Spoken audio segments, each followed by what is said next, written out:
आप सभी को जय मसीह की। प्रभु आप सभी को बहुत आशीष दे।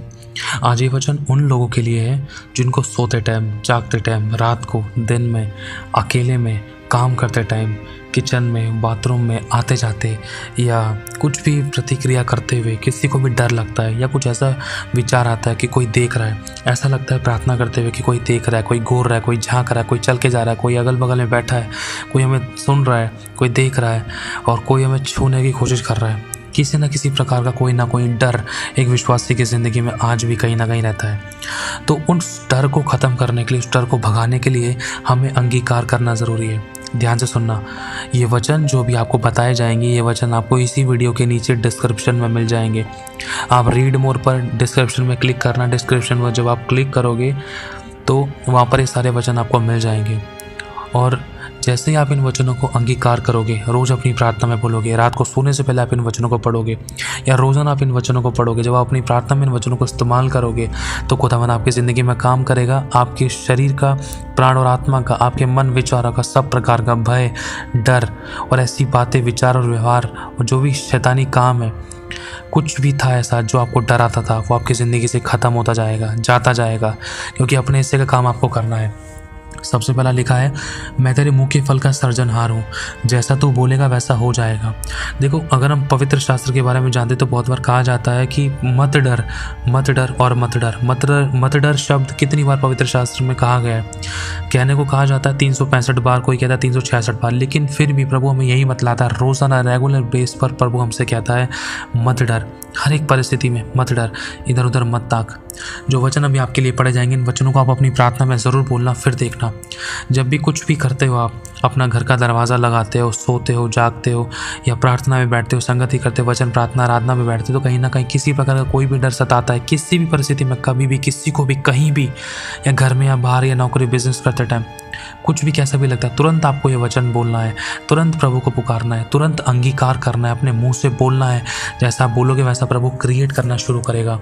ध्यान रखना, क्योंकि शैतान से मन में नहीं लड़ सकते हैं कि अरे वो कुछ नहीं करेगा या वो देख रहा है, ऐसा है वैसा, कुछ भी 636 बात कुछ भी हो सकती है। जब तक आप वचन नहीं बोलोगे तब तक वो चीज़ जो आपको डिस्टर्ब कर रही थी, परेशान कर रही थी या डरा रही थी, शारीरिक रूप में या आत्मिक रूप में या मन में या विचारों में, वो चीज़ हट नहीं सकती जब तक आप वचन नहीं बोलोगे। क्योंकि वचन उन अशुद्ध आत्माओं की काटता है, बंधनों को काटता है, बंधनों को तोड़ता है, जलाता है, नष्ट करता है। क्योंकि यीशु ने वचन ही के द्वारा शत्रु पर जय पाई, शैतान पर जय पाई। क्योंकि यीशु ने साफ कहा था कि ये लिखा है, लिखा है और लिखा है। और अगर हम आगे पढ़ते हैं मत्ती की पुस्तक में तो उसमें लिखा है, शैतान यीशु के पास से कुछ समय के लिए चला गया। तो मेरे भाई और बहनों, जब हम वचन को बोलते हैं तो उसका मतलब हम एक अधिकार का इस्तेमाल करते हैं। तो ये वचन जो आपके सामने पढ़े जाएंगे, आप वीडियो के नीचे डिस्क्रिप्शन में पढ़ सकते हैं। सबसे पहला वचन पढ़ना चाहूँगा, जिस समय लिखा है भजन संहिता 56 अध्याय 3 आयत में कि जिस समय मुझे डर लगेगा मैं तुझ पर भरोसा रखूँगा।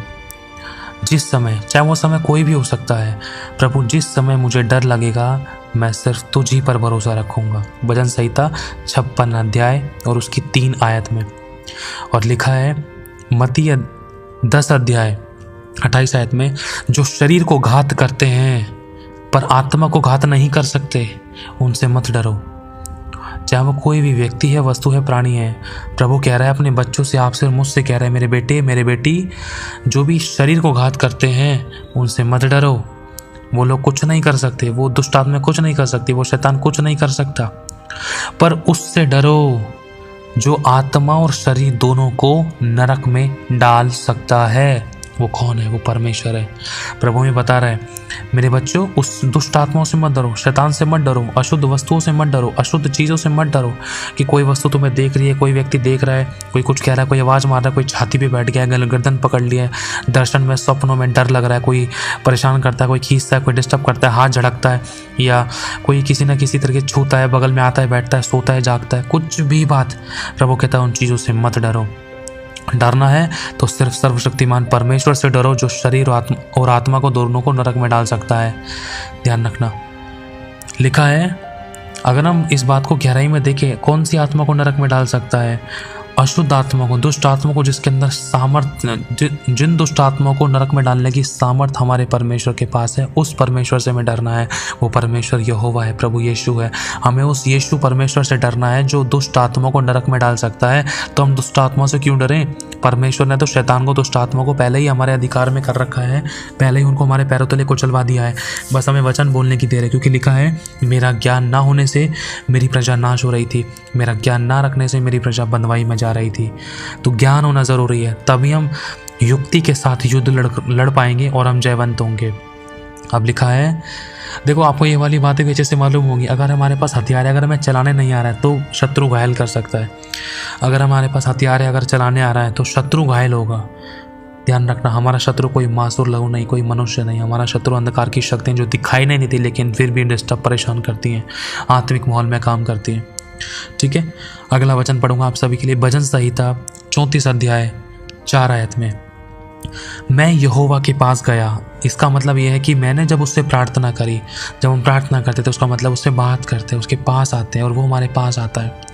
लिखा है मैं यहोवा के पास गया। कब? कैसी भी परिस्थिति लग रही है आपको, कितना भी डर लग रहा है, तुरंत आपको प्रार्थना करनी। जब आप प्रार्थना करोगे तो आप उसके पास आ जाओगे और वो आपके पास आएगा। तब उसने मेरी सुन ली। कब? जब हम पास जाएंगे, प्रार्थना करेंगे, विनती करेंगे, तब वो सुन लेगा और मुझे पूरी रीति से निर्भय किया। भजन संहिता 34 अध्याय 4 आयत में लिखा है, मैं पढ़ देता हूँ। मैं यहोवा के पास गया, तब उसने मेरी सुन ली और मुझे पूरी तरीके से निर्भय कर दिया। मतलब डर से मुझे आज़ाद कर दिया। किसने? परमेश्वर ने, मेरे प्रभु ने। हमें वचन बोलना है तुरंत। ठीक है, अगला वचन 2 तीमुथियुस 1 अध्याय 7 आयत में प्रभु में बता रहा है, परमेश्वर ने हमें भय की नहीं, डर की नहीं, परंतु सामर्थ की, शक्ति, ताकत की और प्रेम की और संयम की आत्मा दी है। प्रभु में बता रहा है, मेरे बच्चों, मैंने तुम्हें क्या दिया है? तुम्हें मैंने सामर्थ्य दी है। कौन सी सामर्थ्य दी है? शत्रु की सारी सामर्थ्य। तुम्हें शत्रु से डरने की जरूरत ही नहीं है। इसीलिए, क्योंकि शैतान को, शत्रु को मैंने तुम्हारे वश में कर दिया है। उसको तुम बांध सकते हो, नष्ट कर सकते हो, जला सकते हो, भस्म कर सकते हो, उसको तुम काट सकते हो, उसके ऊपर तुम अधिकार कर सकते हो। वो सारी सामर्थ्य तो मैंने तुम्हें दे दी है। शत्रु की सारी सामर्थ्य पर मैंने तुम्हें अधिकार दिया। तुम्हें किसी वस्तु से कुछ हानि नहीं होगी, किसी व्यक्ति, वस्तु, प्राणी से तुम्हें कोई हानि नहीं होगी। तुम्हें मैंने सारी शत्रु की सारी सामर्थ्य पर अधिकार दिया और शत्रु को तुम्हारे पैरों तले को चलवा दिया है। आमीन। आपको ये वचन बोलना होगा, पढ़ने से काम नहीं होता। परमेश्वर आपके मुंह के फल का सर्जनहार है, मन का सर्जनहार नहीं है। मन में नहीं सोचना है, मन में नहीं बोलना है, मुंह से अंगीकार करना है। जब आप बोलोगे तो आत्मिक माहौल में वो घटना शुरू हो जाएगा और आपका छुटकारा होगा। लिखा है व्यवस्था विवरण 31 अध्याय 6 आयत में साफ लिखा है, प्रभु आपसे और मुझसे कहता है कि तू हियाव बांध और दृढ़ हो, उनसे ना डर। उनसे किससे? जिस भी चीज़ से आप डरते हो, चाहे वो व्यक्ति है, वस्तु है, प्राणी है, कोई मनुष्य है, कोई अशुद्ध आत्मा है, चाहे कोई भी चीज़ है, किसी भी चीज़ से कुछ भी हो सकता है संसार में। अगर आपको डर लग रहा है तो खुदावन यहोवा प्रभु यीशु आपसे कहता है उससे ना डर और ना भयभीत हो, क्योंकि तेरे संग चलने वाला तेरा परमेश्वर यहोवा है। यहोवा आपके संग चलेगा। लगता है कि अरे रात को घर की कुंडी कैसे लगाऊं, घर के सामने पार्क है या ऐसा है या वैसा है, कुंडी लगाऊंगा तो कोई देख ना लेगा। ऐसा लग रहा है कुंडी लगाते हुए मुझे कोई बाहर से देख रहा है। यार अंदर जाऊंगा वॉशरूम में, किचन में कुछ काम करूंगा, रात को वॉशरूम कैसे जाऊं, यार कोई क्या पता खड़ा हो। बहुत सी चीज़ें 636 बातें होती हैं। डर लगता है, सच में मेरे साथ भी हो चुका है बहुत सी चीज़ों को लेकर, है ना। लेकिन प्रभु कहता तो उनसे ना डर, ना भयभीत हो, क्योंकि तेरे संग चलने वाला तेरा परमेश्वर यहोवा है। चाहे आप घर में चलो, चाहे बाहर चलो, प्रभु आपके संग चलेगा। वह तुझको धोखा ना देगा और ना तुझे छोड़ेगा। सोचो कितना अच्छा वायदा खुदावंद का। अब लिखा है अगला वायदा यशाया 8 अध्याय 13 आयत में, सेनाओं के यहोवा ही को पवित्र जानना, उसी का डर मानना और उसी का भय रखना। प्रभु आज्ञा दे रहा है, प्रभु में बता रहा है, सेनाओं के यहोवा ही को पवित्र जानना, क्योंकि जो पवित्रता के कारण महाप्रतापी हैं वो ही भय योग्य है। अब जब वो परमेश्वर हमारे साथ है तो हमारा विरोधी कौन हो सकता है। जब खुदाबंद हमारे फेवर में है तो हमें किसी से डरने की जरूरत नहीं है। लिखा है सिर्फ परमेश्वर ही से डरो। जो परमेश्वर से डरता है ना, उसको किसी और से डर नहीं लगता, उसको किसी और से डरने की जरूरत है ही नहीं और कभी डर लग भी नहीं सकता। जैसे दानियल परमेश्वर से डरता था, उसको शेरों से डर नहीं लगा। जैसे शद्रक, मेशक, अबेदनगो परमेश्वर से डरते थे, उनको आग से डर नहीं लगा। मूसा एलिया परमेश्वर से डरते थे, लेकिन उनको किसी प्रकार के अकाल से, घटी से, समुद्र से, परेशानियों से, बीमारियों से डर नहीं लगा। ध्यान रखना, जो परमेश्वर से डरता है ना, उसको किसी से डरने की जरूरत नहीं है। अगला वचन मैं आपके लिए पढ़ूंगा। लिखा है यशाया 41 अध्याय, मैं इसको स्टार्टिंग से पढ़ता हूँ। यशाया 41 अध्याय 10 आयत से। प्रभु आपसे और मुझसे कहता है, ध्यान रखना, यह आत्मिक वचन है, शारीरिक नहीं है, फिलहाल समझना है। मत डर, प्रभु आपसे और मुझसे कह रहा है। सबसे पहला शब्द यही है इस वचन का, यशाया 41 अध्याय 10 आयत में। मत डर, मत डर, क्योंकि मैं तेरे संग हूँ। इधर उधर मत ताक, किसी भी परिस्थिति में तू मत डर। इधर मत देख, उधर मत देख, इधर उधर मत ताक कि कोई तुझे देख रहा है, कोई कुछ कर तो नहीं रहा, चाहे शारीरिक रूप में, चाहे आत्मिक, चाहे आर्थिक, चाहे संसारिक। घटी को देखकर मत डर, शत्रु को देखकर मत डर, शैतान को देखकर मत डर, बीमारी को, परेशानी को, तकलीफों को, कर्जे को, गरीबी को, घटी को, परेशानी को, शत्रु को देखकर, विरोधियों को देखकर मत डर, और इधर उधर मत ताक कि कहीं से तेरी सहायता होगी। मैं तेरी सहायता करूँगा। प्रभु कह रहे इधर उधर मत ताक, ये मत सोच कि कोई तुझे देख रहा है या कोई तेरी घात में है, चाहे कोई कुछ भी कितना भी एड़ी चोटी का जोर लगा ले। जब तू मुझ पर भरोसा रखता तो तुझे कुछ नहीं होगा, क्योंकि लिखा है, क्योंकि मैं तेरा परमेश्वर हूँ, मैं तुझे दृढ़ करूँगा। जिन बातों में तुझे डर लगता है ना, उसमें मैं तुझे दृढ़ करूँगा, और मैं तेरी सहायता भी करूँगा, और अपने धर्ममय दाहिने हाथ से मैं तुझे संभाले रहूँगा। आमीन। जब यहोवा संभालेगा तो क्या कोई गिर सकता है? नहीं। यशाया 41 अध्याय 12 आयत में लिखा है, जो तुझसे लड़ते हैं उन्हें तो ढूंढने पर भी ना पाएगा।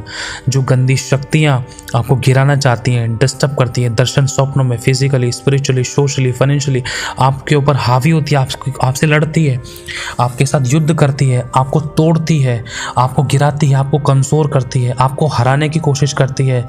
प्रभु कहता है कि तू उन्हें ढूंढने पर भी ना पाएगा। चाहे वो डराने वाली दुष्ट आत्मा है, चाहे वो कैसी भी है, चाहे तो घर में ढूंढ रहा है, चाहे बाहर ढूंढ रहा है, चाहे जहाँ तुझे पहले डर लगता था जाने में, कोई तुझे देख रहा है, लेकिन अब तू जहाँ पर ढूंढेगा भी ना, तब भी तू उन दुष्ट आत्मा को नहीं पाएगा।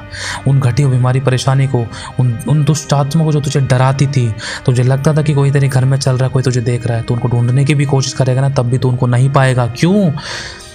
जो तुझसे युद्ध करते हैं वे नष्ट होकर मिट जाएंगी, वो गंदी दुष्ट आत्मा है। 13वीं आयत में लिखा है, क्योंकि मैं तेरा परमेश्वर यहोवा तेरा दाहिना हाथ पकड़कर कहूँगा कि मत डर, मैं तेरी सहायता करूँगा। सोच कर देखो, जब परमेश्वर हमारा दाहिना हाथ पकड़ेगा तो वो हमारे बगल में खड़ा होगा ना। जब परमेश्वर हमारे साथ है तो हमारा विरोधी कौन हो सकता है? किसने अपनी मौत को बुलाया? गीत गाते ना, यहोवा के दीवानियानु कौन ललकारेगा? ललकारेगा वो जो अपनी मौत को पुकारेगा। ये सत्य है। 15वीं आयत में लिखा है, देख मैंने तुझे छुरी वाले दावने का नया और चौखा यंत्र ठहराया है। प्रभु आपसे मुझसे कह रहा है, खतरनाक, पैना और चौखा, तेज तलवार से भी ज्यादा पैना यंत्र खुदा बाप ने आपको और मुझे ठहराया है। प्रभु आपसे कहता है, प्रभु आपसे मुझसे कहता है, देख तू उन पहाड़ों को जो शैतानी है, जो गरीबी की, घटी की, कमजोरी के, बीमारी के, परेशानी के, जो डर वाली गंदी दुष्ट आत्मा के जो पहाड़ हैं, उनको तू दाएं दाएं करके सूक्ष्म धूल, बिल्कुल धूल पाउडर के समान कर देगा, और पहाड़ियों को तू भूसे के समान हल्का कर देगा, कूड़ा कर देगा। तो उनको कोई तेरा कुछ नहीं बिगाड़ पाएगा। और लिखा है 16वीं आयत में, तू उनको फटकेगा और पवन उन्हें उड़ा ले जाएगी। उन पहाड़ों को तू कंकड़, पत्थर, वरन मिट्टी के समान कर देगा, तेरा कोई कुछ नहीं बिगाड़ पाएगा। उनको हवा उड़ा कर ले जाएगी, और आंधी उन्हें तितर बितर कर देगी। जो अपने आप को पहाड़ समझते, जो तुझे डराते हैं, जो अपने आप को कुछ समझते हैं, तो प्रभु उन अशुद्ध आत्माओं को ऐसा फटक देगा तेरे द्वारा कि उनको हवा उड़ा के ले जाएगी। हवा में उड़ जाएंगे, उनको हवा में उनका कोई नामो निशान भी नहीं मिलेगा, और आंधी उन्हें तितर बितर कर देगी। परंतु तू यहोवा के कारण मगन होगा और इज़राइल के पवित्र के कारण बड़ाई मारेगा। आमीन। कितना प्यारा वचन। अब एक वचन और मैं सामने पढ़ना चाहता हूँ आपके। लिखा है यहोशू, 3-4 वचन और है। पहला अध्याय 5वीं आयत में ये वचन आपको अपने लिए बोलना है। कैसे बोलना है? लिखा है, प्रभु आपसे और मुझसे कह रहा है, ध्यान से सुनना, तेरे जीवन भर कभी कोई तेरे सामने ठहर ना सकेगा। ये वचन आपको प्रार्थना में बोलना है अपने लिए कि प्रभु मेरे जीवन भर कभी कोई मेरे सामने ठहर ना सकेगा। चाहे कोई डराने वाली गंदी दुष्ट आत्मा, चाहे बीमारी, चाहे कर्जा का, चाहे गरीबी, चाहे घटी है, चाहे कोई शत्रु है, चाहे कोई शारीरिक रूप में कोई मनुष्य है, प्रभु चाहे कोई दुष्ट आत्मा है, मेरे जीवन भर कभी कोई मेरे सामने ठहर ना सकेगा। जैसे यहोवा परमेश्वर मूसा के संग रहा, वैसे वो मेरे संग भी रहेगा। और ना तो मुझको धोखा देगा और ना मुझको छोड़ेगा। आमीन। ये वचन आप बोल सकते हो अपनी प्रार्थना में। प्रभु आपसे और मुझसे कहता है, इतना हो कि तू हियाव बांध कर दृढ़ हो जा, बहुत ही दृढ़ होकर जो व्यवस्था मैंने अपने दास मूसा को दी, उस व्यवस्था, उस वचन के अनुसार तू चल, उसको तो पूरा करने में चौकसी रख। जो मेरी आज्ञा है उनको तो पकड़ के रख, और उससे ना तो दाहिने मुड़ ना बाएं मुड़, ताकि जहाँ कहीं भी तू जाएगा वहाँ तेरा काम सफल होगा। जिन कामों में तू हाथ डालेगा वो सब काम तेरे सफल होंगे। प्रभु कह रहा, व्यवस्था की ये पुस्तक, मतलब ये वचन, ये शिक्षा, ये ज्ञान, ये सब अधिकार अपनी ज़िंदगी में ग्रहण कर, इनको पढ़, इन पर मन लगा, इन पर ध्यान लगा। यही तेरे जीवन का सोता है। इसके द्वारा तुझे जीवन मिलेगा, क्योंकि लिखा है जो मेरा ज्ञान रखेंगे वही आप बांध कर बड़े बड़े काम करेंगे।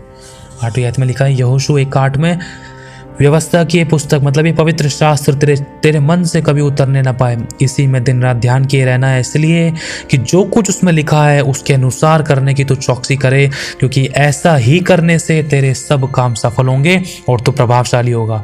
शत्रु के ऊपर तू बहुत प्रभावशाली होगा।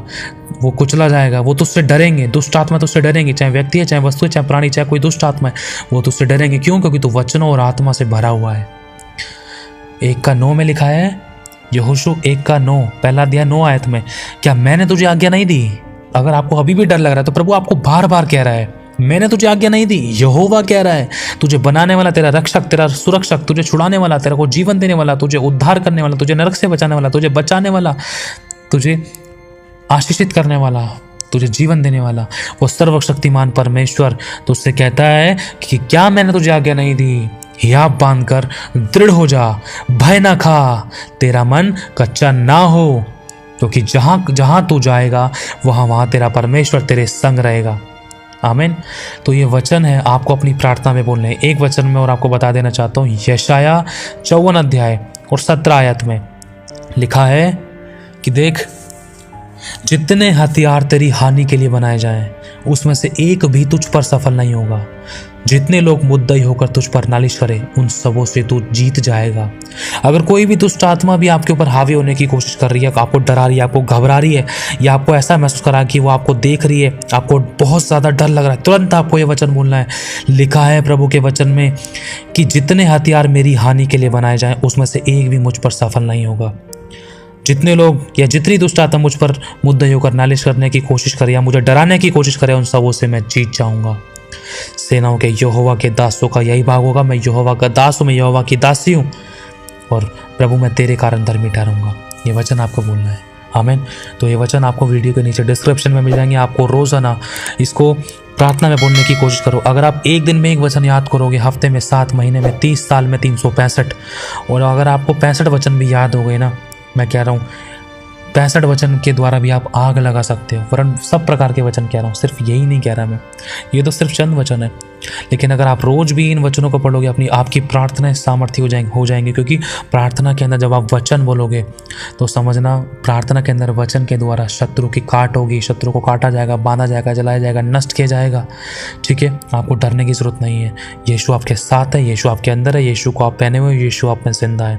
आपको सिर्फ शब्द बोलना है, जैसा आप बोलोगे वैसा प्रभु करेगा। प्रभु आपसे कहता है, मत डर, मैं हूँ। आमीन।